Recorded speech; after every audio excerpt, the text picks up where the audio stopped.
अस्सलाम वालेकुम दोस्तों, अमेरिका से जावेद राठौर का सलाम।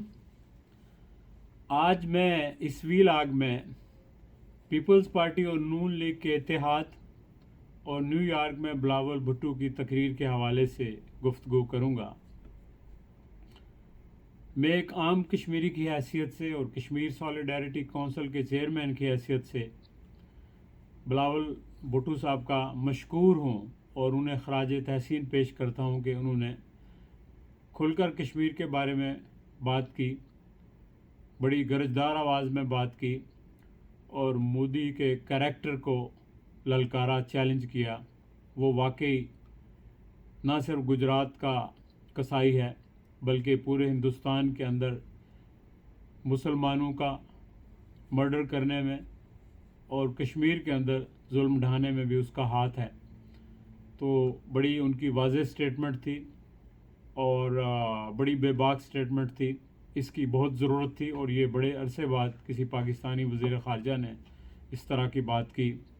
मैं शुक्रगुज़ार हूँ उनका। दूसरी बात पीपल्स पार्टी और नून के इत्तेहाद के हवाले से। दोस्तों, मैं हमेशा पीपल्स पार्टी और नून के इत्तेहाद का नाक़द रहा हूँ। मेरा इसका मतलब ये नहीं कि मैं ज़ाती तौर पर मेरी कोई रंजिश मियाँ साहिबान से या नून से है। नहीं, हुकूमत और अपोजिशन और पार्टियाँ एक ही मुल्क की होती हैं और मिल के मामलात चलाने होते हैं, लेकिन कुछ कदरें मुश्तरक होनी चाहिए, कुछ प्रिंसिपल्स होने चाहिए। और मेरे ख़्याल में पीपल्स पार्टी और नून की सियासत बड़ी मुख्तलिफ रही है। आप ये देखें कि पाकिस्तान में सबसे पहले जो हॉर्स ट्रेडिंग की इब्तिदा हुई वो मियाँ साहिबान ने शुरू की छांगा मांगा से। फिर उसके बाद सहाफ़त के अंदर जो लफाफा का कल्चर आया, साफ़ियों और दानश्वरों को ख़रीदने का, ये भी मियाँ साहब की बदौलत शुरू हुआ। फिर सुप्रीम कोर्ट पे हमला भी नून के लोगों ने किया।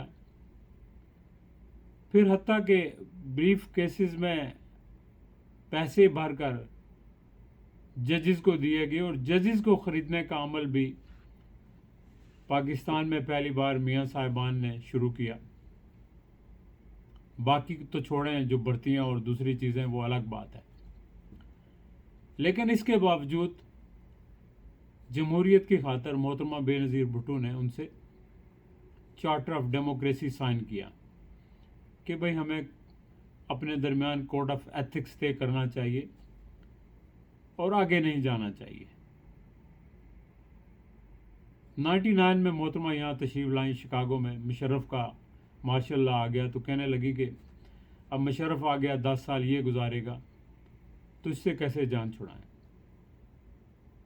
मैंने कहा इसके ज़िम्मेदार आप पॉलिटिशियंस हैं, चूँकि आप पॉइंट ऑफ नो रिटर्न पे चले जाते हैं। पॉलिटिशियंस के दरमियान कोई कोड ऑफ एथिक्स होना चाहिए। 2005 में उन्होंने चार्टर ऑफ डेमोक्रेसी साइन किया। 2007 में वो पाकिस्तान गई, उनको शहीद कर दिया गया। पीपल्स पार्टी की हुकूमत आई और जरदारी साहब ने भी मफाहमत की पॉलिसी को आगे बढ़ाते हुए, वसीउल कल्बी का मुजाहरा करते हुए पंजाब की हुकूमत नून के हवाले कर दी, जिसका सिला शहबाज शरीफ ने यह दिया कि ललकार कर कहा कि मैं जरदारी साहब को लाहौर की सड़कों पर घसीटूंगा और उनका पेट चीर कर मैं लूटी हुई दौलत वापस लूंगा। पीपल्स पार्टी ने मरकज़ में भी नून को अहम वजारतें दी, लेकिन चंद महीनों बाद ना सिर्फ वो वजारतों से निकल गए बल्कि मियाँ साहब काला कोट पहनकर ख़ुद सुप्रीम कोर्ट पहुँच गए और पीपल्स पार्टी के वज़ीर आज़म गिलानी साहब को सुप्रीम कोर्ट से बरतरफ करवा दिया। अब फिर पीपल्स पार्टी नून लीग के साथ मिल गई है और ये इनका प्यार मोहब्बत कब तक चलेगा? मेरे ख़्याल में मुस्लिम लीग अभी शायद कुछ मफादात इकट्ठे थे तो सारे इकट्ठे हो गए, लेकिन मुस्लिम लीग नून पीपल्स पार्टी को इस्तेमाल करेगी اور آئندہ پیپلز پارٹی کا راستہ روکنے کی بھرپور کوشش کرے گی۔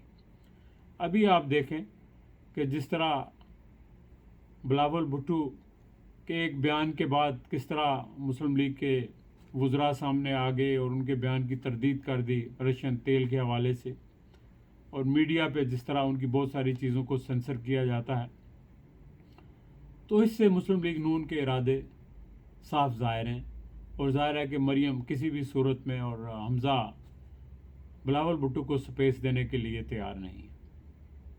اور ویسے بھی دیکھیں، اگر آپ نے کسی انسان کے ساتھ معاملات کرنے تو آپ اس کے بیک گراؤنڈ کو ضرور دیکھیں، اس کی پرورش کو، اس کے کردار کو، چونکہ انسان کی خصلت نہیں بدلتی۔ جس کو جھوٹ بولنے کی عادت ہو جائے وہ جھوٹ بولتا ہے، چاہے جتنی بھی عمر ہو جائے۔ جس کو چوری کی عادت ہو جائے وہ آخر تک چوری کرتا رہتا ہے۔ بڑے کم لوگ ہیں جو توبہ کرتے ہیں۔ تو میرا خیال ہے کہ مسلم لیگ پھر پیپلز پارٹی کو ڈسے گی، اور اس وقت ملک جس وقت شدید بحران میں ہے، ایک طرف پی ڈی ایم ڈٹی ہوئی ہے اور دوسری طرف عمران خان ڈٹے ہوئے ہیں، اور دونوں کے ڈٹے رہنے سے جو نقصان ہو رہا ہے وہ ملک کا ہو رہا ہے۔ کوئی باہر کا انویسٹر نہیں آ رہا، پولیٹیکل سٹیبلٹی نہیں ہے، آپ کی معیشت روز نیچے جا رہی ہے، آپ کی فیکٹریاں بند ہو گئی ہیں، ڈالر غائب ہو گئے ہیں، ایل سیز نہیں کھل رہی ہیں، ملک جو ہے وہ ایک شدید بحران کی طرف جا رہا ہے۔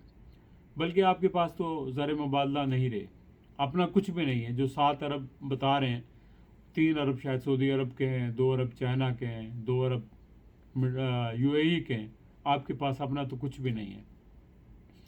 تو ایسے حالات میں اب اسٹیبلشمنٹ بھی فیصلہ کر چکی ہے کہ اس نے سیاست میں نہیں آنا، تو کوئی تو ہے جس کو رول پلے کرنا پڑے گا۔